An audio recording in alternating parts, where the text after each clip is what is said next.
Boleh tanggal pula mak kat tahun 1993 aku ni. Dah halang-halang tanggal.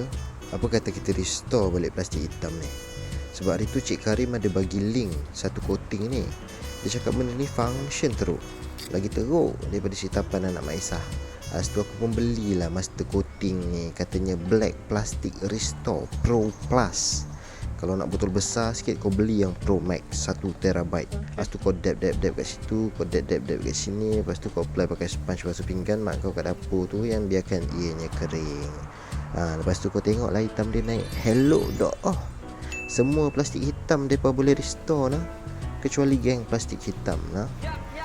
Mengelit macam Cik Ta lah. Lepas tu kita try basuh pakai sabun. Tengok mengelit tak mengelit lepas sabun. Sebab Cik Ta lepas remove makeup pun mengelit dah.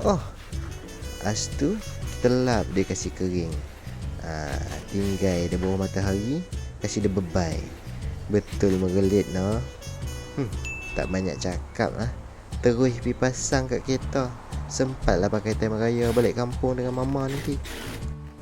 Berkilat mengelit Cenggini Master Coating, bangkitkan semula hitam yang hilang.